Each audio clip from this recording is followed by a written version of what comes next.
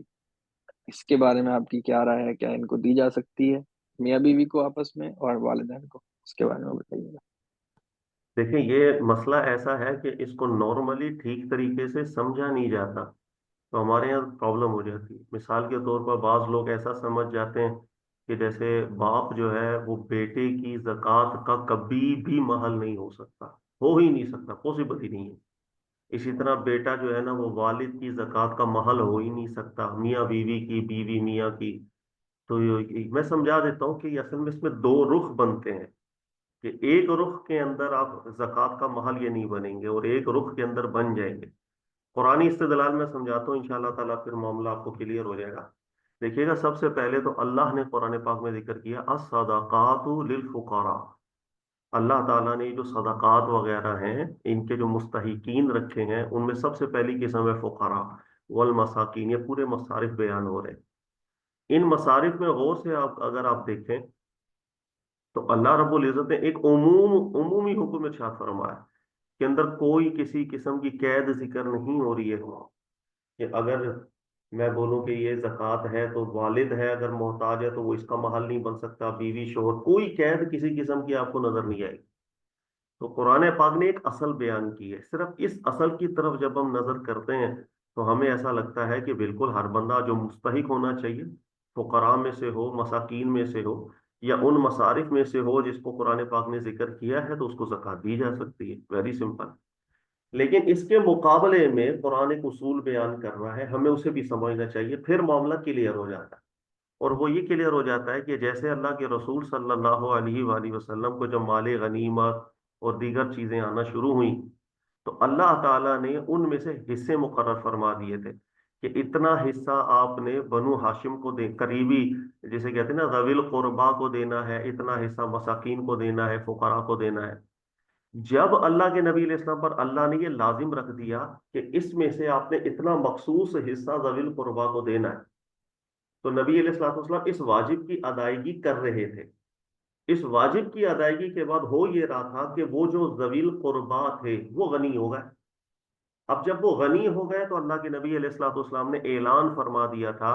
کہ اب بنو ہاشم پر زکوٰۃ لینے کی اجازت نہیں ہے، اس لیے کہ اللہ نے ان کو واجبی نفقہ جو تھا نا ان کا واجبی، وہ پورا کر دیا۔ اب جب پورا کر دیا ہے تو اب وہ فقیر نہیں رہے، اب وہ محتاج نہیں رہے، لہذا آپ وہ زکوٰۃ نہیں لے سکتے، اس لیے نبی علیہ السلام نے منع فرما دیا۔ یہی ایگزیکٹ صورتحال پیش آتی ہے کہ یاد رکھیے گا، کوئی بھی شخص ایسا ہے اگر اس کے اوپر کسی کا نان نفقہ دینا واجب ہے، مثال کے طور پر شوہر ہے، اس پر بیوی کا نان نفقہ واجب ہوتا ہے، اولاد کا نان نفقہ واجب ہوتا ہے۔ اللہ نے قرآن میں فرمایا وَعَلَى الْمَوْلُودِ لَهُ رِزْقُهُنَّ وَكِسْوَتُهُنَّ، کہ مولود لہو پر لازمی اور ذمہ داری ہوتی ہے کہ اس نے نان نفقہ واجبی پورا کرنا ہے۔ اچھا، اسی طرح اگر ماں باپ محتاج ہو جائیں اور اولاد جوان ہے تو اب ماں باپ کا جو نان نفقہ ہے وہ بچوں کے اوپر لازم ہو جایا کرتا ہے، یہ ذہن میں رکھیے گا۔ اچھا، اب نان نفقہ جب لازم ہو جائے گا کسی پر تو اس کی ادائیگی کس طرح کرے گا؟ اس کے لیے بھی اللہ نے قرآن پاک میں اصول ذکر کیا وَعَلَى الْمُوسِعِ قَدَرُهُ وَعَلَى الْمُقْتِرِ قَدَرُهُ، ہر بندہ اپنی حیثیت کے حساب سے ہی کرے گا۔ یعنی ایک ایک بیٹا ہے یا ایک باپ ہے، ایک شوہر ہے، اگر اللہ نے اس کو وسعت دی ہے، وہ لاکھوں میں کھیلتا ہے، کروڑوں میں کھیلتا ہے، تو اسی وسعت کے حساب سے وہ نان نفقہ کرے گا جن پر لازم ہے اس پر نان نفقہ۔ اچھا، اور اگر یہ اس کی حیثیت کم ہے تو اسی کے حساب سے ہی یہ نان نفقہ کرے گا۔ اب مسئلہ بھائی یہ تین چار آیتیں جو میں نے آپ کو بتا دی نا، اب آپ کو بات ہر چیز کلیئر ہو جائے گی۔ دیکھیے گا، اگر کوئی بچہ ہے اور والد اس کا محتاج ہے، اور بچہ نان نفقہ اس پر واجب ہے، اگر والد محتاج ہے یا وہ بوڑھا ہو گیا کما نہیں سکتا تو بچے پر نان نفقہ واجب ہو جاتا ہے نا۔ اچھا، اور بچہ اگر صاحب حیثیت ہے، اللہ نے اس کو وسعت دی ہے، تو وہ والد پر نان نفقہ کس اعتبار کا ادا کرے گا؟ وہ وسعت والا ہی ادا کرے گا نا۔ بالکل بالکل وسعت والا جب وہ ادا کرے گا۔ جب وہ وسعت والا ادا کرے گا تو والد کیا فقیر رہے گا؟ اس کی محتاجی تو نان نفقے سے بڑی آسانی سے دور ہو رہی ہے کہ وہ وسیع طور پر اس پر نان نفقہ وہ لگائے گا اور خرچ کرے گا، اس کی محتاجی دور کرے گا۔ بالکل یہی وجہ ہے بالکل کہ ایسا جب وہ واجبی نان نفقے سے محتاجی دور کر کے رکھے گا اپنے بچوں کی، اپنی بیوی کی، اپنے والد کی، ایسی صورت کے اندر وہ فقراء اور مساکین کی فہرست سے باہر نکل جاتے ہیں، اس لیے ان کو زکوٰۃ دی نہیں جا سکتی، وہ محالی نہیں بنتے اپنی ہی اولاد کی زکوٰۃ کے۔ جس اچھا۔ طریقے سے نبی پاک صلی اللہ علیہ وآلہ وسلم نے ذوی القربا کے لیے جب اللہ نے حصہ مقرر کر دیا مال غنیمت سے، تو نبی علیہ السلام نے منع فرما دیا۔ یہ سیم صورتحال ہوتی۔ اچھا، اب اس کے ایک اور بھی آپ کے سامنے آ جانی چاہیے صورتحال کی بالفرض، اگر کبھی ایسی صورتحال بن جائے کہ بچہ جو ہے وہ ایسی سچویشن کے اندر ہے، وہ نان نفقہ دے رہا ہے اور اپنی حیثیت کے حساب کا دے رہا ہے والد کو، یا والد اولاد کو، یا شوہر بیوی کو، یا بیوی جو ہے نا وہ شوہر کو، کچھ بھی سمجھ لیں آپ، لیکن کوئی نہ کوئی سچویشن ایسی بن گئی کہ اس نفقے سے، وہ واجبی نفقے سے محتاجی دور نہیں ہو رہی، اب کیا کیا جائے؟ سوال یہ ہے کہ اب کیا کیا جائے گا؟ اب الصدقات للفقراء کے عام حکم کے اندر والد، اولاد، بیوی سب داخل ہوں گے یا نہیں ہوں گے؟ تو اس میں درست بات یہ ہے کہ ہوں۔ جس وجہ سے اس حکم سے ہم نکالیں گے وہ وجہ اب رہی ہی نہیں، لہذا اس حکم میں داخل ہوں۔ اس کی مثال آپ یوں لے لیں کہ کوئی ناگہانی ایسی صورتحال پیدا ہو گئی کہ والد صاحب مقروض ہو گئے، اب بچے کی طرف سے ان کو نان نفقہ جو دیا جا رہا ہے، وہ نان نفقہ ٹھیک ہے ان کے اپنے گزارے کے لیے اوکے ہے، لیکن قرضے کی ادائیگی کے لیے انف نہیں ہے، وہ اب اس چیز کے لیے احتیاج ہے والد کو، تو اب بالکل ایسی صورت کے اندر آپ الصدقات للفقراء کے عموم میں ہی داخل ہوتے ہیں، اور بچے کی زکوٰۃ کا محل والد بھی بن سکتا ہے، بچہ خود بھی بن سکتا ہے والد کی، اور میاں بیوی آپس میں بھی۔ یہ ہے اس کے اندر درست استدلال اور درست معاملہ۔ اس کے بعد کوئی پھر شکوہ مطلب کوئی شبہ باقی نہیں رہتا، اور اس میں خاص طور پر آپ محمد بن صالح عثیمین صاحب کی تحقیق پڑھ لیں، شیخ ابن تیمیہ صاحب کی تحقیق پڑھ لیں، تو انہوں نے بھی بالکل نفیس الالفاظ میں معاملے کو کلیئر کر دیا۔ جی آپ نے جو یہ بات جو سمجھائی، اس سے تو بات معاملہ بڑا کلیئر ہو گیا۔ لیکن آپ نے شروع میں ایک بات کہی تھی کہ جو حصے قرآن نے مقرر کیے تھے، جیسے ذوی القربا کا، بنو ہاشم کو آپ نے الگ کر دیا، تو اب تو یہ معاملات ہمارے یہاں آپ کے سامنے دیکھنے میں نظر نہیں آتے کہ مال جو بھی مال آتا ہے حکومت کی طرف سے ذوی القربا کو یا بنو ہاشم کی، اس کی تقسیم ہو جائے۔ تو اگر یہ معاملہ نہیں ہے تو کیا اب ان کو زکوٰۃ دی جا سکتی ہے یا نہیں اب دی جا سکتی؟ کیونکہ بنو ہاشم کے بارے میں تو ہمارا نارملی یہی رویہ ہے کہ سیدوں کو زکوٰۃ نہیں دی جائے گی، یہ ایک دیکھیں، ہماری نارمل اس مسئلوں میں میں بھی ہے جی۔ اگر آپ امام ابو حنیفہ رحمۃ اللہ علیہ کی تحقیق دیکھیں گے تو بالکل وہی ہے جو میں نے آپ سے ذکر کی، اور وہ بھی یہی ذکر کرتے ہیں کہ جس وقت وہ مخصوص حصہ جس سے بنو ہاشم کا غنا ہو رہا تھا،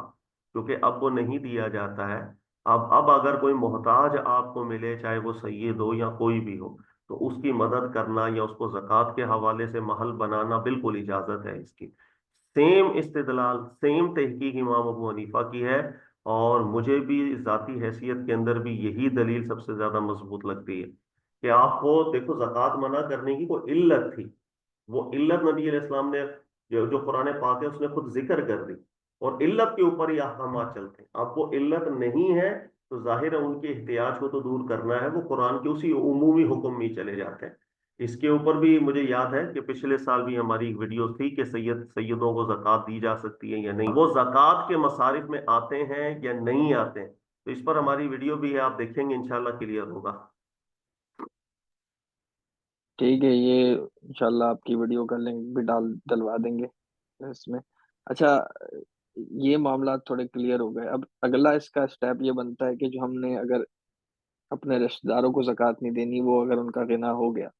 تو کیا اب ہم مساجد کو یا تنظیموں کو، جو چینلز کو دینی جو خدمت کر رہے ہوتے ہیں، کیا ان کو زکوٰۃ دی جا سکتی ہے یہ تنظیموں دیکھیے، میں؟ ہمارے یہاں تو جو تنظیموں کو یا ادھر ادھر جو زکاتیں دی جاتی ہے نا سیدھی سے، وہ تو ہیلے ہوتے ہیں لمبے چوڑے، وہ تو آپ بھی جانتے ہیں وہ کسی سے مخفی نہیں ہے۔ تو یہ جو ہیلا بازیوں کا سارا بازار ہے نا، اس کی یہ بالکل یار اس کی اجازت نہیں ہے، اس کو سائڈ پہ کر دو۔ باقی اگر حکمران کی طرف سے ایک باقاعدہ سسٹم سے زکوٰۃ کلیکٹ کی جا رہی ہو، پھر اس زکوٰۃ کو حکمران جو ہیں وہ استعمال کر رہے ہوں فقراء کے لیے، مساکین کے لیے، فی سبیل اللہ امور کے لیے، پھر کوئی مسئلہ نہیں، وہ چیز ایک الگ ہو جاتی ہے، ٹھیک ہے۔ اب ہمارے یہاں پرابلم صرف یہ ہے کہ ہمارے یہاں پر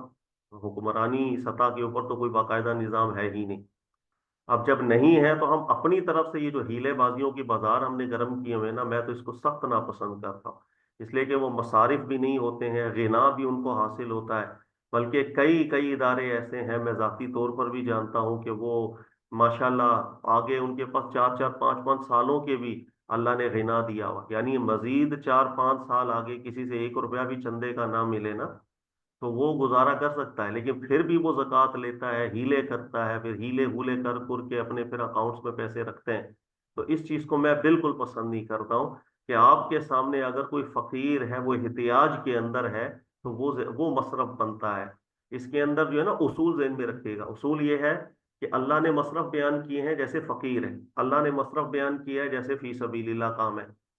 اب آپ کے ذہن میں یہ سوال آ رہا ہوگا نا کہ بھائی چاہے فقیر کو دیں چاہے فی سبیل اللہ کام کر دیں، تو سر اس کے اندر یہ ہم قرآن کے مزاج سے واقف ہونا چاہیے ہمیں۔ اس کی میں مثال آپ کو دیتا ہوں کہ ایک فقیر ہے لیکن وہ مرنے کی حالت میں ہے، کہ اس کو مدد کی ضرورت ہے ورنہ اس کی زندگی چلی جائے گی، اور ایک اس کے مقابلے میں کام ہے فی سبیل اللہ کا، تو آپ بتائیے کہ کس کو میں ترجیح دوں گا؟ جب دو بلاؤں میں انسان مبتلا ہوتا ہے تو احون کو چننے کا ہمارا جو شریعت ہے قرآن ہے وہ حکم دیتا ہو، واجبی حکم بھی دیتا ہے۔ اب ایسی صورت کے اندر میں فی سبیل اللہ راہ کو نہیں چنوں گا، میں سب سے پہلے پرائیورٹی میری ہوگی ایسا شخص تو مثال کے طور پر اس کی جان کے لالے پڑ گئے،